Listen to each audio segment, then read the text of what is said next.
इस वीडियो में हम लोग स्ट्रिंग लिटरल और टेम्पलेट लिटरल के बारे में देखने वाले हैं। तो स्ट्रिंग किसी भी प्रोग्रामिंग का बहुत इंपॉर्टेंट पार्ट है और इस वीडियो में हम लोग देखने वाले हैं कि हम लोग मल्टीपल स्ट्रिंग लिटरल्स का यूज़ करके एक स्ट्रिंग को कैसे फॉर्म करते हैं। तो उसके लिए सबसे पहले हमको अपना VS कोड ओपन कर लेना है और उसके अंदर सबसे पहले एक index.html फाइल क्रिएट करनी है। इसके अंदर कुछ भी सैम्पल कोड, एग्जाम्पल अभी मैं इधर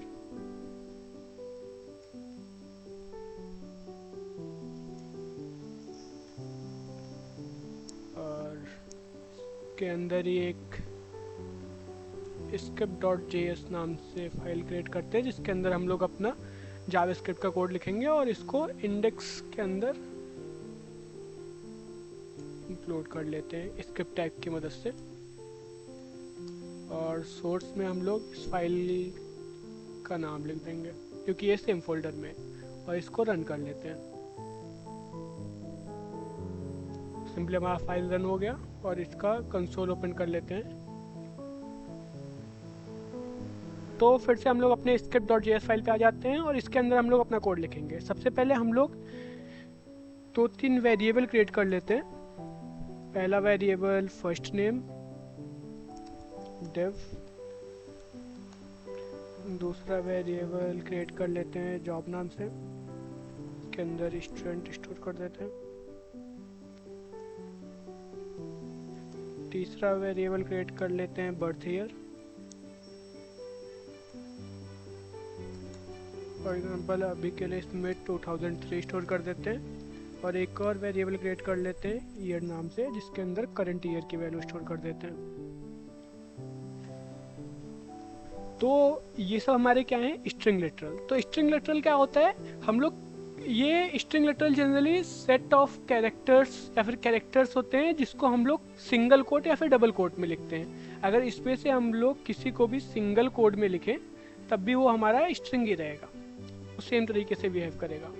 तो हम लोग इसमें देखने वाले हैं कि हम लोग मल्टीपल स्ट्रिंग लिटरल्स का यूज़ करके एक स्ट्रिंग कैसे फॉर्म करते हैं, कैसे क्रिएट करते हैं। तो उसके लिए सबसे पहले हम लोग एक वेरिएबल क्रिएट कर लेते हैं उसके लिए भी, और इसके अंदर हम लोग मल्टीपल स्ट्रिंग लिटरल्स का यूज़ करके एक स्ट्रिंग फॉर्म करते हैं कि हम लोग ट्रेडिशनली कैसे एक स्ट्रिंग बनाते हैं मल्टीपल स्ट्रिंग लिटरल्स का यूज़ करके। उसको देखते हैं। फॉर एग्जांपल मैंने एक स्ट्रिंग बनाया है आई एम, फिर हमारा फर्स्ट नेम।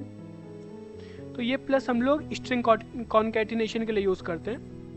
तो फिर से आई एम 10, फिर इधर हम लोग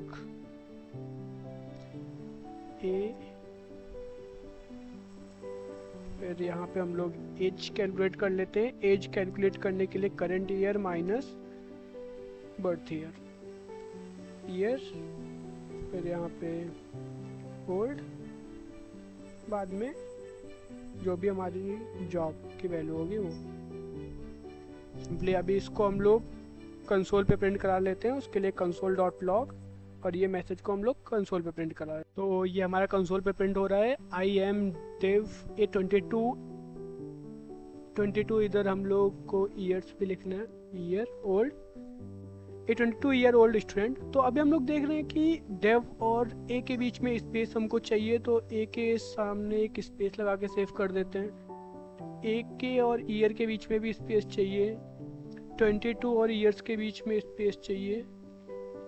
तो ये हमारा हो गया एक स्ट्रिंग जो कि हम लोग ने string literals, multiple string literals की मदद से बनाया हुआ है।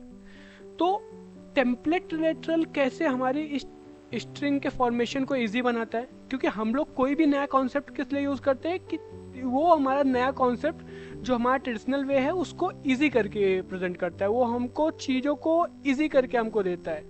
तो हम लोग देखते हैं कि टेम्पलेट लिटरल कैसे इसको इजी कर रहा है। तो उसके लिए हम लोग सेम वेरिएबल के अंदर सेम मैसेज को हम लोग टेम्पलेट लिटरल की मदद से बनाते हैं। तो टेम्पलेट लिटरल के लिए हम लोग बैकटिक का यूज़ करते हैं। जो भी चीज़ें लिखेंगे उसको बैकटिक के अंदर लिखेंगे और सेम मैसेज को हम लोग लिखते हैं आई एम।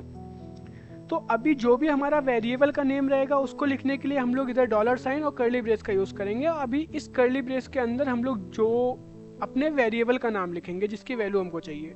तो फर्स्ट नेम ए, अभी इधर हम लोग ईयर एज कैलकुलेट कर लेते हैं। उसके लिए year minus birth year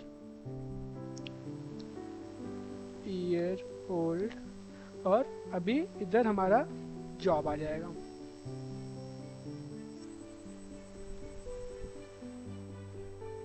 okay, backtick इधर ईयर ओल्ड, और इसको अभी हम लोग प्रिंट करा लेते हैं अपने कंसोल पे।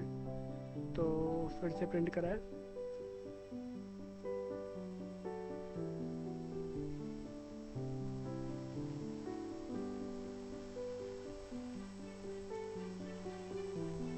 ओके, इधर हमारा ईयर माइनस होगा, ईयर माइनस बर्थ ईयर।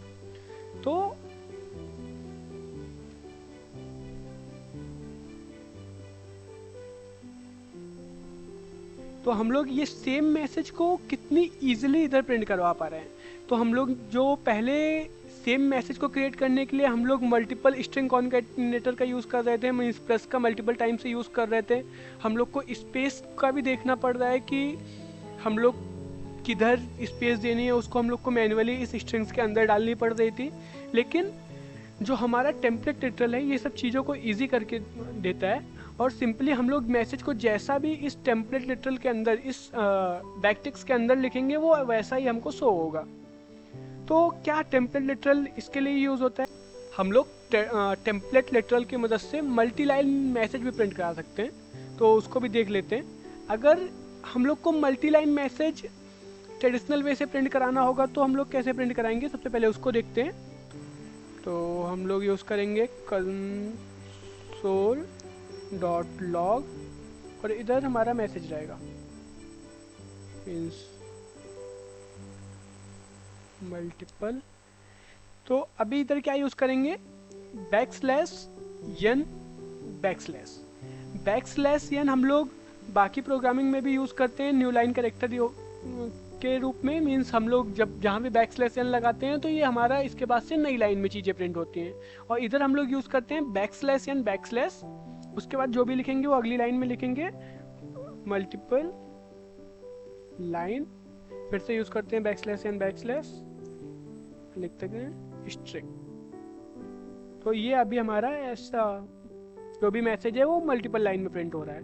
अगर ये सेम काम हमको टेम्पलेट लिटरल की मदद से करना होगा तो कैसे करेंगे, तो उसके लिए सिंपली कंसोल डॉट लॉग, और जो भी हमारा मैसेज आएगा वो बैकटिक के अंदर लिखेंगे।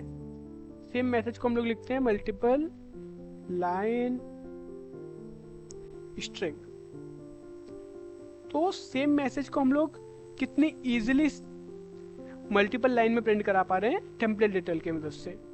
और हम लोग टेम्पलेट लिटरल को सिर्फ मल्टीपल लाइन मैसेज प्रिंट कराने के लिए या फिर मल्टीपल स्ट्रिंग लिटरल्स की मदद से एक स्ट्रिंग क्रिएट करने के लिए नहीं यूज़ करते। हम लोग इसको सिंपली नॉर्मल स्ट्रिंग के लिए भी यूज़ कर सकते हैं। For example console dot log normal string, तो इसके लिए भी हम लोग बैकटिक का यूज़ कर सकते हैं। तो that's all for this video. हम लोग अगले वीडियो में देखेंगे इफ एल्स स्टेटमेंट क्या होता है।